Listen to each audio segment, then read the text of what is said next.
If your marriage looks fine but feels heavy, this video will make you uncomfortable in a good way.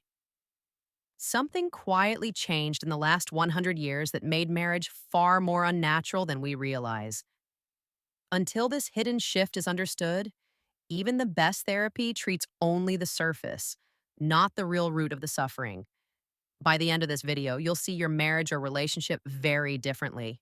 To understand what changed, we need to go back in time. Until about 5,000 years ago, there was no such thing as marriage. A man and a woman came together naturally, through attraction or companionship. Their bond was very different from what we now call romantic love. Then marriage was created. It was meant to keep society organized. With marriage, people began to belong to each other, legally and socially. But love wasn't the center of the relationship. That changed much later. In the 1800s, novels began romanticizing the idea of the one. Then in the 1900s, movies took it even further. Love became the main reason to marry.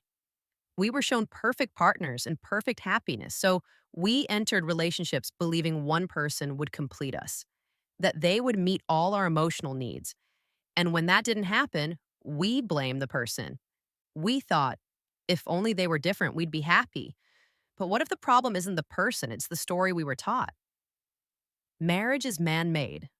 Our modern idea of romantic love is also man made. It feels natural only because we've been deeply conditioned to believe in it. The intention behind marriage and romantic love was noble. It could have worked well if humans were capable of following rules perfectly. But humans don't behave by man made rules, they behave by nature. To understand what this means, let's look at the four main problems in modern relationships, with their solutions later in the video.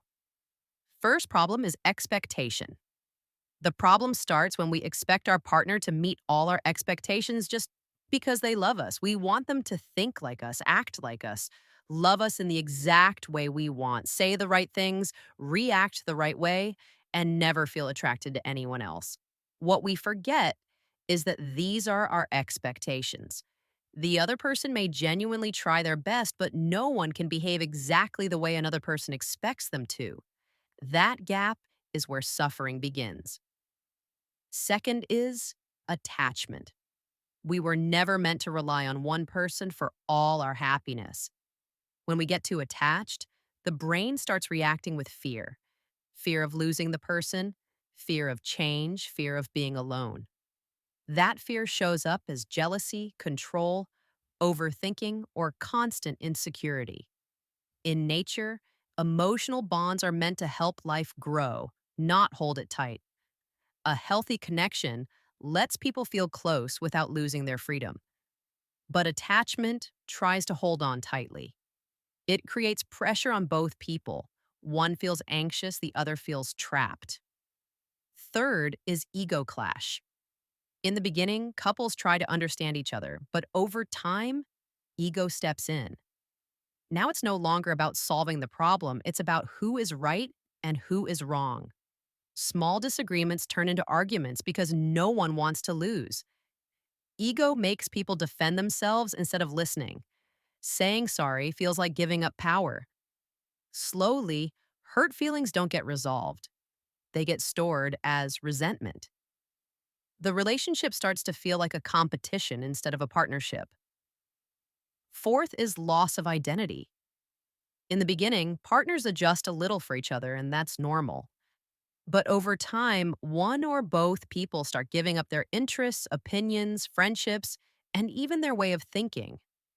At first, this feels like love or sacrifice, but slowly it creates emptiness. If you sometimes miss the version of you from before this relationship, that's loss of self. This loss of self turns into irritation, sadness, or anger toward the partner, even though the partner didn't directly ask for it. The relationship feels heavy because one person is carrying it at the cost of their own identity. To solve these problems, therapy can be very helpful, but it mostly focuses on managing behavior, not questioning the system.